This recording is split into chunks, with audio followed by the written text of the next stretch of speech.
and later left Africa to go into Europe and cross Asia, the land bridge into North America and South America. But all began in Africa. You would expect the greatest genetic diversity of the human species to be expressed in Africa. But he said when you actually scientifically look at white people, you know, monkeys are hairy. White people are the hairiest people on Earth. On Earth. I am really hairy. Like, no, seriously. I don't shave. No, I shave all. I'm shaving right now. I got hair on my back. Coming up my chest is all hairy. The hair coming up hair on my ears. Collar. Okay. These were highly overlooked similarities. Yeah, the big ears. White people usually have big ears. Bigger ears around. Monkeys have thin lips. White people, I have thin lips. Yes. So really, I look more like a monkey than anyone else. But, you know, but then there's the whole racist stereotype that to this day still goes. The 19th century anthropologist is probably the most racist period in the most racist branch of science there ever was. Exploration of Africa by Europeans, all they could see is that everybody had the same skin color. So when they divided up the world by races, they just say Black African. And that became a bin into which they put every person they ever found in Africa, because they saw skin color. Yeah. They weren't seeing anything else, though. Other elements of genetic diversity, of genetic expression. If all you see is skin color, you'll miss things like height, or intelligence, or motivation. Other things that could be encoded within a person, within a group. So now watch. All evidence shows that life began in Africa. Good morning, fellas. I hope you're doing fine where you are, and if you ain't doing fine, please do fine where you are. It's on a Friday, a one cold Friday in an African village, and sure you have such a happy new year. Let's talk about something that is troubling, something that every black man faces when he faces other races, you know. Many times the black person has been called a monkey. We've been told, even on my comment section, I get people insulting Africans and black people. Should I throw you bananas? Should I throw you coconuts? Such kind of comments you get a lot. Black football players like Samuel Eto'o, we have Mario Balotelli, we have Didier Drogba. These individuals have faced racial slants, being insulted maybe for losing a goal or winning a goal against a white team. You get and you understand. These terms are not to praise us by calling us monkeys. These terms are to degrade us by making us feel less about ourselves and making that other person feel greater by him being close to a modern human than he is to an ape or to a monkey. You know, something is different. And before I tell you what's different, one thing you need to understand is that humans are very different from those monkeys and apes. Here is a search by Google. You know, the scientific way of classifying organisms is called binomial nomenclature, whereby living organisms are given double names. The double name is a system that includes the genus and it also includes the species. The modern human beings we have today and has always been there falls under the genus Homo, and it falls under the species sapien. Binomial nomenclature of man will be Homo sapien. Here is something you need to know about the taxonomy of monkeys. Monkeys and humans are both primates, that's true, which are mammals with large brains, grasping hands, and a poor sense of smell. Primates are further divided into two major groups, the New World monkeys and Old World monkeys. Apes and humans. Now I told you we have categories of apes, or rather category of primates. The New World monkeys. These monkeys have broad noses with wide nostrils that are separated by a wide septum. We also have the Old World monkeys. These monkeys have narrow noses with thin septa and downward facing nostrils. And finally we have the humans. Humans are a subset of apes, which are a subset of Old World monkeys. Humans are more closely related to apes than they are to monkeys. These people who are calling black people monkeys, they don't even know science. A monkey is different from an ape. A monkey is not an ape. A black American physicist who developed a theory, he came up with a theory that actually it is the white person who is close to the monkey. Different, and this one is going to hit differently to those people who think, it's going to burst their bubble. Some of the, the racist things that people have said about black people and monkeys and so forth. But he said when you actually scientifically look at white people, monkeys are hairy. White people are the hairiest people on Earth. On Earth. I am really hairy. Like, no, seriously. I don't shave. No, I shave I'm shaving I know. now. I got hair on my back. Coming up my chest is all hairy. The hair coming up hair on my ears. Collar. Okay. These were highly overlooked similarities. Yeah, the big ears. White people usually have big ears. Bigger ears around. Monkeys have thin lips. White people, I have thin lips. Yes. So really, I look more like a monkey than anyone else. But but then there's the whole racist stereotype that to this day still goes. The 19th century anthropologist is probably the most racist period in the most racist branch of science there ever was, and it's evident by the moment you start categorizing people and then ranking them. Well, you're going to rank yourself at the top, and that will deeply bias you for what you look for and what you cite as evidence to support your biased view. And you don't even think you have a biased view.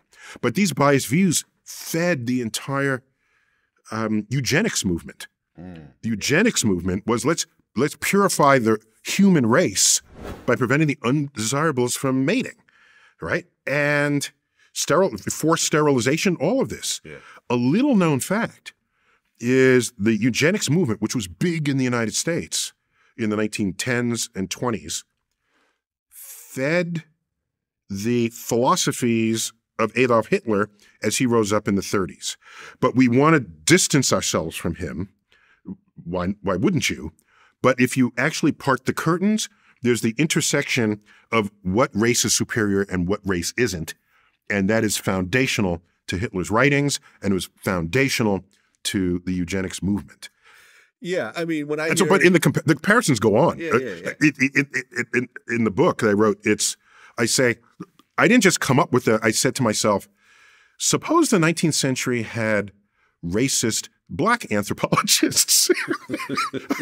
Let's just turn the tables. Let's make them racist and see what they would come up with. Huh. Of course, they'd have to put themselves at the top and now find all the similarities between white people and chimpanzees.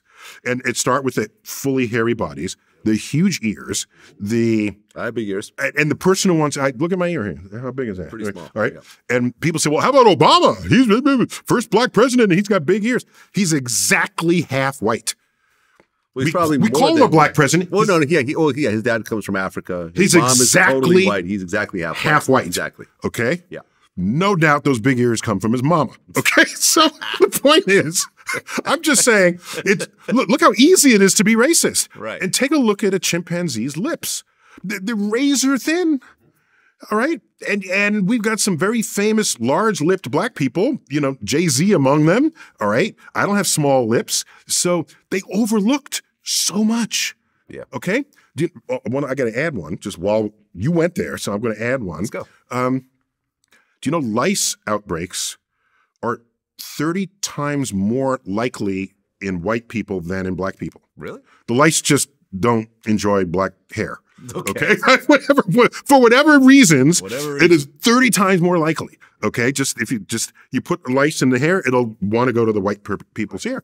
We ever see chimpanzees pruning each other? Oh, yeah, they pick the They're lice picking out the lice. And right. apparently lice is tasty because they eat it. Yeah. So this is a huge exercise. And anyhow, it goes on and on. The fact that you have likely never seen black children walk by a tree and say, I want to build a house in that tree and live there. Okay? This is like a suburban white kid thing. All right?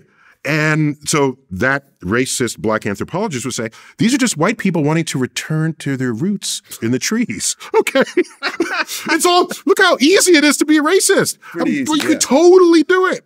Oh, yeah. I mean, for example, like when Kanye says that he loves Hitler, I don't think he realized that during the Nazi reign of Germany that mixed kids were actually sterilized because Hitler did not want them muddling up his perfect race.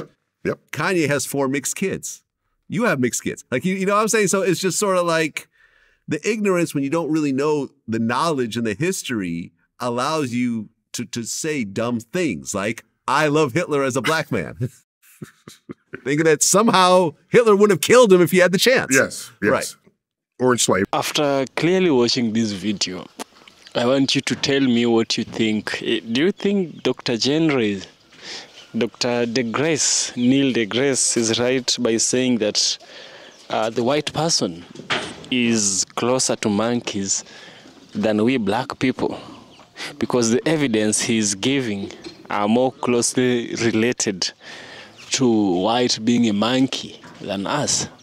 And so those racist chants, those insults our people get from those people who play football, you know, just because you're black and the monkeys, we have brown monkeys, by the way, we have reddish monkeys, we have even, maybe we might have albino monkeys. What do you think about it? There's these pictures of white Caucasians in the Caucasus Mountains and how they resemble monkeys. They are just hairy. A white person is so much hairy, and if you look at the ears, like Dr. deGrasse has said, they have the ears that resembles those of a chimpanzee. You know, those chimpanzees have very huge ears and very slim lips. The monkeys also have very slim lips, you know. Africans are blessed with big bum bum. The monkeys really have small bum bum. You know, the list goes on and on and on and on of who really resembles a monkey, you know.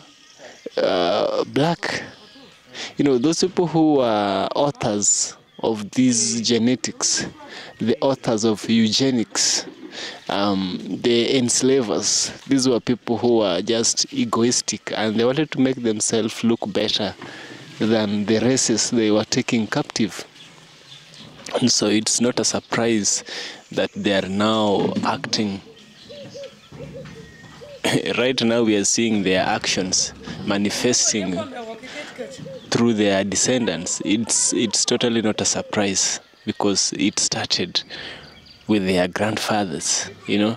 But these people are white and they had to give the story from a white perspective, and they just had to praise their white counterparts, you know. For us black people, we didn't have no scholar who was writing our story, and so we had to be portrayed in such a negative way, stereotypical way. Don't be surprised. But if we get back to the facts, nature has the facts. The person who really resembles the monkey is not the black person, but the white person. And so I think I personally agree with Dr. deGrasse. All this should end, and nobody really resembles a monkey. Nobody really does that. We are all humans and we are separate from monkeys. We are Homo sapiens and monkeys are monkeys. We have varieties of monkeys, but we don't have varieties of humans. The human DNA is single. The DNA of monkeys is different. You have orangutan, you have chimpanzee, you have gorilla, you have so many of them. But with humans, we are just one, but with different skin colors, same DNA. Yeah. This is EFK Original Documentaries. If you like what I do, kindly subscribe. I will surely appreciate for your support, and see you in the next one.